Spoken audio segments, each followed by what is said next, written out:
So recall in this lab, we are looking at seasonality and we are dealing with the housing data, particularly on housing starts and completions.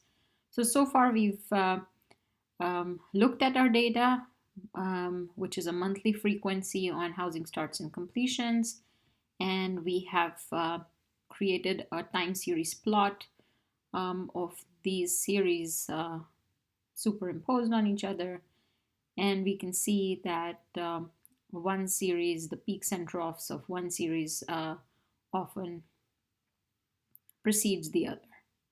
So in this case, housing starts is a good predictor of what is going on with housing completions over time. Okay, and we've also looked at some cool charts that tell us more about what is going on with a time series in a given calendar year. And we've used the GG season plot using months on the x-axis and months as on a circular axis. We've also taken a look at the subseries plot in this manner. So the next thing we want to do is we want to model seasonality, just like we did for trends in the earlier video. We want to create a subset. I'm going to just call it starts.a. Again, I'm not very creative with these names, but starts.a is just a subset of our entire time series starts, which was going from 1968, month 1, to 2015, December. But this time around, I'm going to create a time series that starts in 1968, month 1, but ends in 1993, month 12. Now, notice that this is quite arbitrary, but this does consist of most of our data. Okay, so now I have this, and we're not going to deal with completions right now, but we can, once we get to multivariate models, we can see how starts helps in predicting completions. Okay, so far we have this. It's going to proceed, everything is going to proceed in a very similar way to what happened when we were modeling trends. So I'm going to call on model. I'm just going to call it linear.mod, which is a time series linear model. So this is a function, same function that we used in the trends video. And I'm going to use my training data set. So now most of my time series is in here. So starts.a, and I'm going to regress it on season. What this does is it creates 11 dummies, because we had 12 seasons, which were our 12 months. Okay, so it's going to create an intercept, and it's going to regress starts.a on an intercept and on 11 dummies. Okay, and by design, you're going to have, once we look at what our results are, by design, this intercept is going to correspond to the value of the estimate for the first season. And in this case, the first season happens to be, because we are starting in January, this is going to be for January. And all the other dummies that appear, right? So notice now season 1 is missing, right? And that's the intercept, right? And so season 2 through season 12 are your 11 dummies that are listed here. Most of them are significant, some are not, and this would correspond to February, season 2.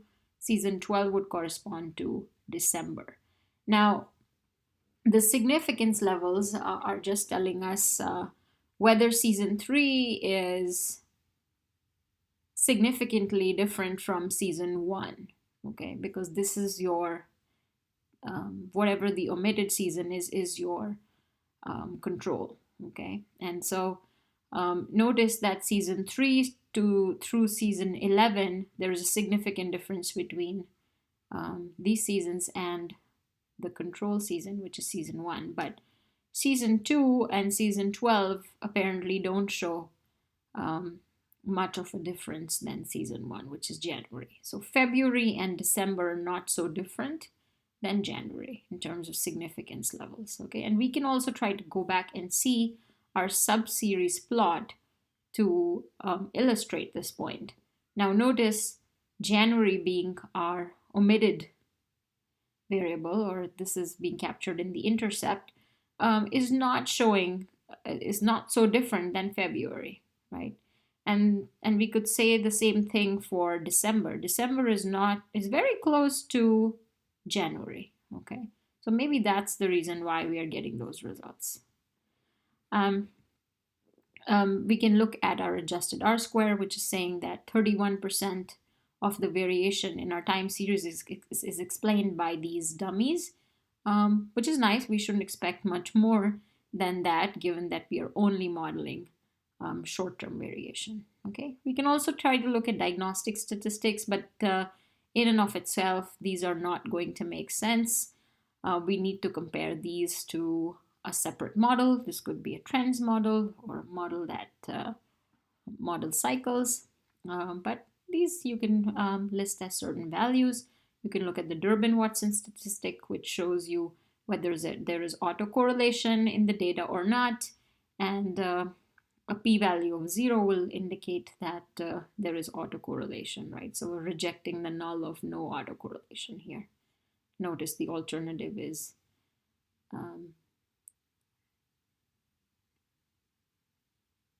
rho is not equal to 0, okay?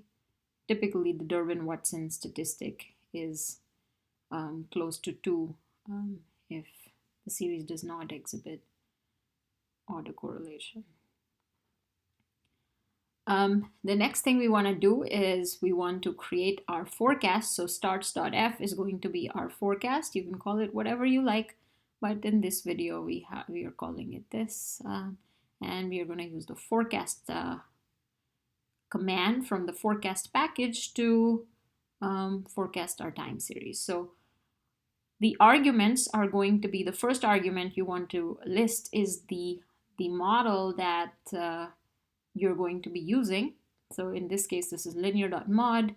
I would like to forecast 24 months ahead. So H is 24. Notice H could be anything, but in this case, this would just mean I am forecasting 2 years ahead.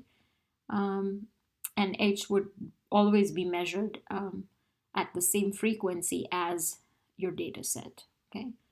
The level is going to be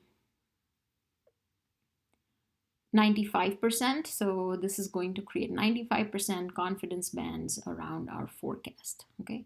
The next thing we want to do is we want to extract the predicted or fitted time series from our linear model, right? So this is looking at the same time horizon as starts.a.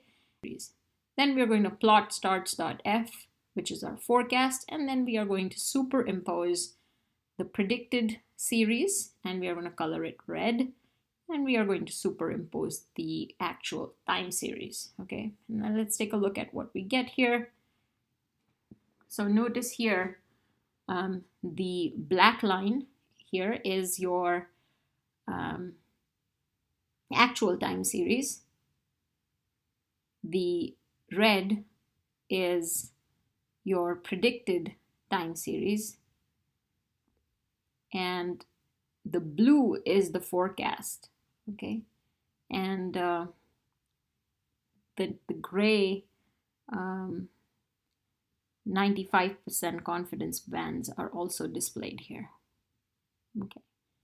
So you can see that sometimes the fitted time series almost coincides with the actual data, but many times there is a large deviation between the actual time series and our predicted or fitted values, okay? And these are going to be our residuals, right? And so we want to look at our residuals, which can be large because we've only modeled time series so far.